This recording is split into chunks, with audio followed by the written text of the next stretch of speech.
In this video, we will be looking at Zelensky at Trump nagkasagutan.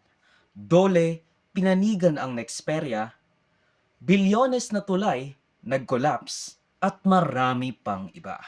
Kumusta for me? Ako nga pala si Avor Joseph at welcome sa News and Worthy Recap Weekly Edition number 93. We have told you cover since last week, so skip to the times as provided if it piques your interest. Here are some pages commentary for your convenience.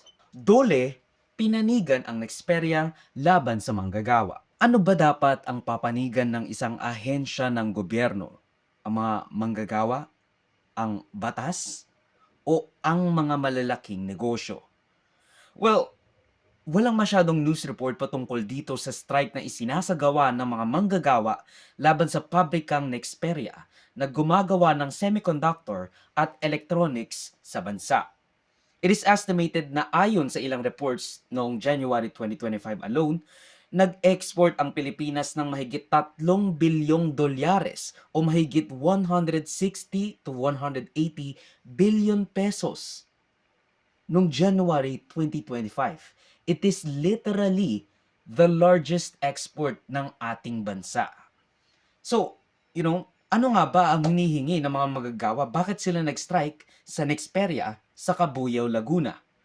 Nagsimula ang kanilang pakikipagnegosasyon sa administrasyon ng Nexperia Philippines noong August 2024 kung saan humihingi sila ng mahigit 50 pesos na aumento na dagdag sahod kada araw, pero ang ibinalik sa kanilang offer ay 17 pesos a day. Kung tutuusin, itong 50 pesos na dagdag sahod sa kanila ay walang-wala kumpara sa ginagawa nilang revenue, yung value na pinoproduce nila sa pabrika. Ay sa Union Worker Nexperia Facebook page, gumagawa sila ng 7 milyong produkto na nagkakahalaga ng 420 million pesos kada araw. Ngayon, patuloy ang kanilang welga para sa maliit na dagdag sahod. Inaalipusta sila sa nakakainsultong 17 pesos a day na offer na dagdag sahod, samantalang ang kanilang revenue ay umabot ng 2.1 billion dollars noong 2022. It's funny sa mga ganitong sitwasyon amid strikes ng kanilang mga employee, sasabihin nilang hindi kaya ng pabrika yung mga kakarampot na dagdag sahod. At baka magsara pa nga, mapipilitan silang magsara ng pabrika kung tataasan ng kakarampot sa hinihingi ng mga manggagawa. While bragging na bilyones na dolyares ang kanilang revenue every year. Nagpatuloy ang protesta ng mga union sa Nexperia dahil sa pagpapatanggal ng kumpanya sa 4 na labor union leaders kasama na yung presidente ng kanilang union na nangunguna sa negosasyon para sa aumento sa arawang sahod ng mga manggagawa. Di ba, hindi pwedeng tanggalin ng isang manggagawa dahil sa mga aktibidades nila sa pagbuo at pakikipagnegosasyon gamit ang mga union. That's basic workers' rights. Ito pa ang malupit. Inutusan ng Department of Labor and Employment o DOLE na bumalik na sa negotiation table at bumalik na sa pagtatrabaho ang mga manggagawang nagsistrike imbes na suportahan ang maliit na aumento sa sahod na kanilang hinihingi. Ang sabi nila, meron silang authority para utusan at tapusin ang labor negotiation, ang collective bargaining agreement na ginagawa or sinasagawa ng mga union. Kasi it's in the national interest dahil nga again, top exporter tayo ng microchips at saka ng mga electronics. Akala ko ba poprotektahan natin ang backbone ng ating society, ang mga manggagawa, lalo na dito sa sektor ng electronic manufacturing. Napakalaking parte ito ng ating export. Napakalaking parte ng ating export ay galing dito sa pabrikang ito. Makita natin itong galamay ng isang ahensya ng gobyerno na para lang sa interes hindi ng tao, hindi ng mga mamamayan, kundi ng mga mayayaman. Hahayaang magdusa ang mga mamamayan para hindi gumastos ng dagdag 50 pesos kada araw sa mga manggagawa. Dapat nating paingayin ang isyong ito dahil mahirap makahanap ng mga news outlet, especially sa mainstream, whether that be ABS-CBN, na I think nakakita lang ako ng isang news article discussing this. Dapat paingayin at palawakin pa yung pinaglalaban ng mga nagsastrike sa Nexperia. Sa totoo lang, kahapon ko lang din nalaman itong Nexperia strike. And I know what's usually going on sa mundo lalo na sa Pilipinas. Makisa tayo sa panaglalaban ng mga manggagawa sa ating bansa. Huwag tayong pumayag na hatiin at pag-awayin ang ating mga kapwa may hirap, manggagawa at middle class. Dahil ang makikinabang lang sa inis natin sa mga lider at mga nasa unyon o welga ay yung mga mayayaman, yung mga nakaupo sa posisyon. The more time we use squabbling internally, nakikipag-away tayo sa ibang tao, the more time we're not questioning kung bakit ba sila nagsistrike, bakit ba sila nagwuwelga. Kasi busy tayo sa pakikipag-away sa kanila. Kahit wag ninyo i-send itong video na ito, I don't really care. Ang gusto ko lang ay ipagkalit ninyo yung welgang nangyayari ngayon para sa ating mga kababayan sa Kabuyao, Laguna. Nagtitiis ng matagal, naging pasensyoso at pasensyosa sa pagpikit ng mata at pagtakip ng tenga ng mga nasa posisyon. Hindi sila komunista, sosyalista, NPA, Marxist, Maoist, Dilawan, Pinklawan, Loyalista o DDS. Tao sila, manggagawa sila, at higit sa lahat, Pilipino sila. Zelensky at Trump nagkasagutan. In his infinite wisdom, bawal pala yan, the puppet of our Lord and Savior, Elon Musk, at kanyang human shield na anak, President of the United States, Donald John Trump, staged a press conference patungkol sa deal ng Amerika at Ukraine para sa isang malakihang mineral mine sa Ukraine kapalit ang pagpapatuloy na pagbigay ng Amerika ng mga kargamento at armas laban sa Russia. I mean, isipin mo yun, para lang maprotektahan mo pa ang bansa mo, i-give up mo yung mga mineral ng bansa mo na pwede mo sanang magamit para matulungang bumangon ang iyong bansa after the war, just so that you can fight the war. We remember na isa sa mga dahilan kung bakit nagkaroon ng lakas ng loob si Putin para i-invade ang Ukraine ay dahil wala ng nuclear weapons ang Ukraine. Kasi nung na-dissolve ang Soviet Union noong 1991, nagkaroon ng deal. The Ukrainian people gave up their nuclear weapon kasi at that time, sila yung number 3 sa may pinakamaraming nuclear weapons sa buong mundo. They gave it all up ayon sa kasunduan ng US, UK at Russia na may understanding na poprotektahan ang kanilang soberanya noong 1993, 2 years after the Soviet Union collapse.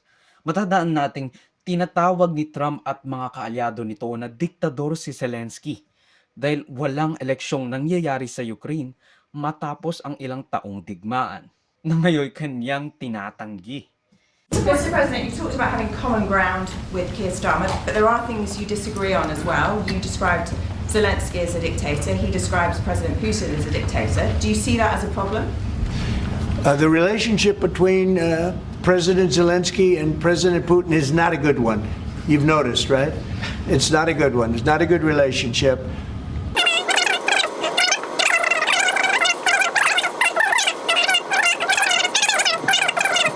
I think we're going to have a very good relationship, but the relationship between them is not the best. Mr. President, do you still think that Mr. Zelensky is a dictator? Did I say that? I can't believe I said that. Next question. Now, what the actual frick do you think is going on there? Walang eleksyon, kaya diktador? Maybe kung tinigil ng Russia ang pambobomba ng mga sibilyan, pagkalbo ng mga syudad sa Ukraine, at ang walang hangganang stalemate, makakapag-eleksyon sila. Meron pa nga nagtanong kay Zelensky, bakit raw hindi niya nire-respeto yung White House at Oval Office, pati yung Kongreso tuwing bumibisita siya sa US? Bakit hindi siya nagsusuot ng suit katulad nito? Tapos dapat may tie, tapos puti yung nandito. Nasa gitna sila ng gera. Okay? That's it. Yun ang dahilan. Nasa gitna sila ng gera. Pagtapos ng photo op at deal, balik-bakbakan na naman siya. Balik siya sa Ukraine, sa Kiev. Yung nagtanong na reporter kuno is a freaking MAGA hack na kinakasama ni Marjorie Taylor Greene. Second My question. second question for President Zelensky. Do you ever? Why don't you wear a suit? Why don't you wear a suit? You're at the highest level in this country's office, and you refuse to wear a suit. Just want to see if you do. You own a suit? Yeah, problems. A lot of Americans have problems with you not Really? respecting. I don't the have dignity of this such. office. I will wear a costume after this war will finish. Okay. Yes, maybe one, Maybe something like this? something like Yes, yours. sir. Yes, That'd be great. maybe something better. I don't know. We will see. Maybe something cheaper than yeah. Thank you. Thank you for. Tapos tinatanong pa ni JD. Kasi si Trump, medyo naiinis na kasi sumusako si JD sa usapan nila.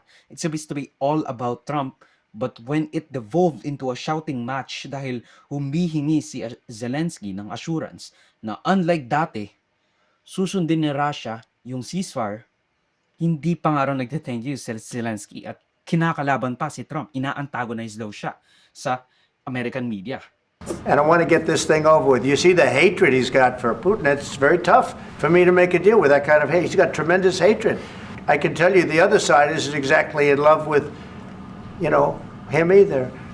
And the path to prosperity is maybe engaging in diplomacy. We tried the pathway of Joe Biden of thumping our chest and pretending that the President of the United States' words mattered more than the President of the United States' actions. 2014. 2014. Yeah, yeah. So I was not here. Yeah, but That's exactly right. yes, but during 2014 till 2022, the situation the same. That people have been dying on the contact line. Nobody stopped him. You know that we had conversations with him, a lot of conversations, my bilateral conversation, and we signed with him. Me, like a new president in 2019, I signed with him the deal. I signed with him, Macron and Merkel. We signed ceasefire. Ceasefire. All of them told me that he will never go. We signed him with gas contract. Gas contract. Yes, but after that, he broke the ceasefire. He killed our people, and he didn't exchange prisoners. We signed the exchange of prisoners, but he didn't do it.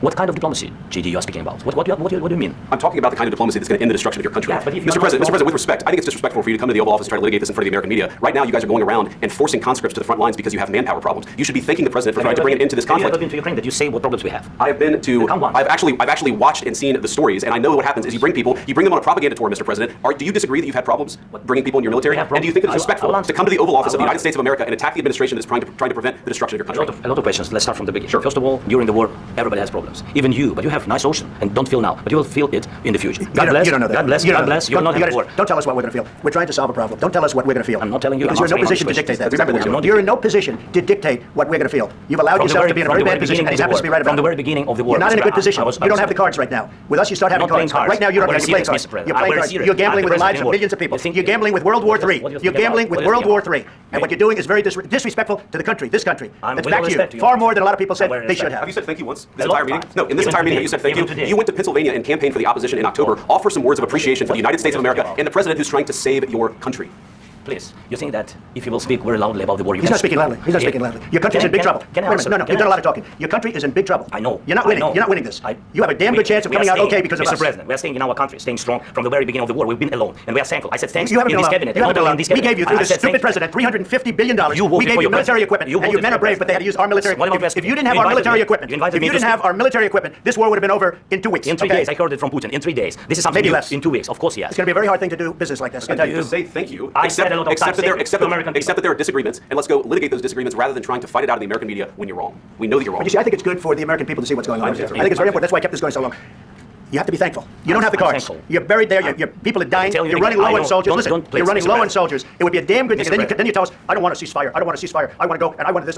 Look, if you could get a ceasefire right now, I tell you, you take it so the bullets stop flying and your men stop getting Of killed. course, we want to stop the war. But you're I saying you don't want a but I ceasefire. said to you, I want a with ceasefire guarantees. because you get a ceasefire faster than an agreement. Ask our people about ceasefire. What they think. That wasn't Doesn't with matter for you me. what That wasn't this with me. means. It That was with wasn't a guy named Biden, who was not a smart person. This That was is your- with this is your Obama. president. It was your president. Excuse me. That was with Obama, who gave you sheets, and I gave you javelins. Yes. I gave you the javelins to take out all those tanks. Obama gave you sheets. In fact, the statement is Obama gave sheets and Trump gave javelins. You got to be more thankful. Because let me tell you, you don't have the cards. With us, you have the cards. But without us, you don't have any cards. One more question, Mr. Vice President. I'm sorry. It'll be a tough deal to make. Because the attitudes have to change. What if Russia breaks ceasefire? What if Russia breaks peace talks? What do you do then? I understand that it's a heated conversation right What are you now. saying? What She's if asking, what if Russia breaks breaks the ceasefire? But what if anything? What if a bomb drops on your head right now? Okay? Why did they break it? I don't know. They broke it with Biden because Biden, they didn't respect him. They didn't respect Obama. They respect me. Look, ito ang gusto mangyari ni Trump. Gusto niya na at all cost, gusto niya na kapayapaan sa pagitan ng Ukraine at Russia for at least a year or so. Dahil mananalo siya ng Nobel Peace Prize dahil doon. Handa siyang isakripisyo ang lahat pati ang mga gusto ng Russia para lang masabi na nagkaroon at siya ang nag-negotiate ng peace sa Russo-Ukrainian War. Pero after that, wala na siyang pake kung Russia breaks the treaty for the millionth time again, basta makuha niya muna yung Nobel Peace Prize.